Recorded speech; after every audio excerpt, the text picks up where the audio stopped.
गणतंत्र दिवस मना रहे हैं।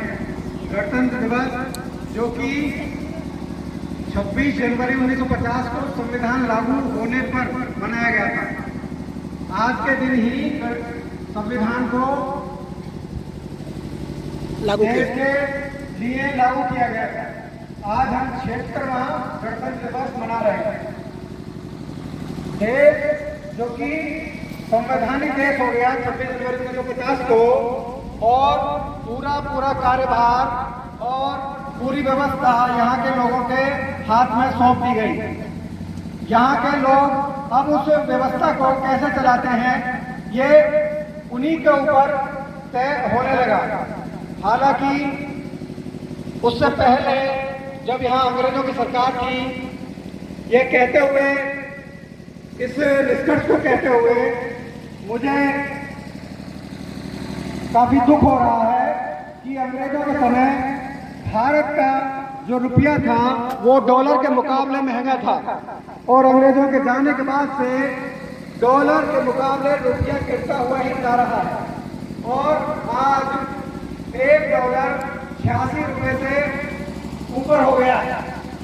अर्थात हम इकोनॉमिक आर्थिक तरीके से अगर बात करें तो हम पिछड़ते जा रहे हैं। भारत में शिक्षा का स्तर दिन प्रतिदिन गिरता जा रहा है।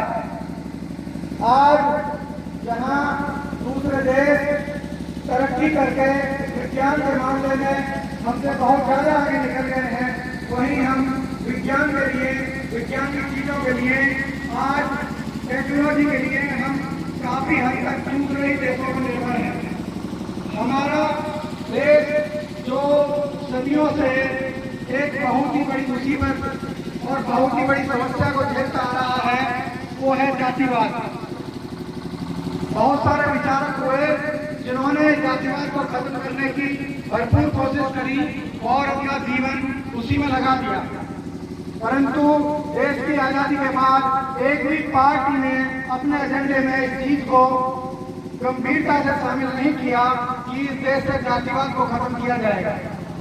जब तक इस देश में जातिवाद रहेगा हम दिन प्रतिदिन पिछड़ते हुए ही चले जाएंगे। तो यह नई युवा पीढ़ी पर अब भार है कि वो बड़े होकर देश के अच्छे नागरिक में खुद को परिवर्तित करे और देश की तरक्की सुनिश्चित करने के लिए, जातिवाद को समाप्त करने के लिए जो भी हो सके वो कार्य किए जाए। आज देश के राष्ट्रीय स्तर के नेता देश में धर्म के नाम पर, जाति के नाम पर अपनी राजनीति कर रहे हैं। उन्हें देश से, समाज से, जनता से कुछ ज़्यादा सरोकार नहीं है। उनके अपने बच्चे विदेशों में पढ़ते हैं और उन्होंने यहाँ की शिक्षा को दिन प्रतिदिन नीचे ही गिराने का काम किया है। जिन अंग्रेजों की दुहाई दे देकर 15 अगस्त या 26 जनवरी पर गालियाँ दी जाती हैं, उन नेताओं के बच्चे उन्हीं देशों में जाकर पढ़ते हैं और यहाँ के देश की जनता और यहाँ की शिक्षा व्यवस्था को वो ध्वस्त करते जा रहे हैं।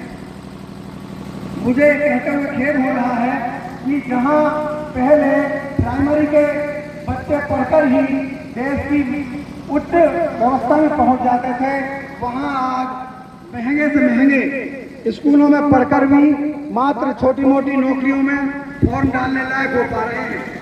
शिक्षा का स्तर इतना गिरता जा रहा है कि आप सभी जानते होंगे कि कक्षा 10 तक, 12 तक, ग्रेजुएशन, मास्टर डिग्री तक ऐसे बच्चे पहुंचते जा रहे हैं कि उन्हें शिक्षा के बारे में, पढ़ाई के बारे में जो उन्होंने कोर्स किए हैं कोई जानकारी नहीं है।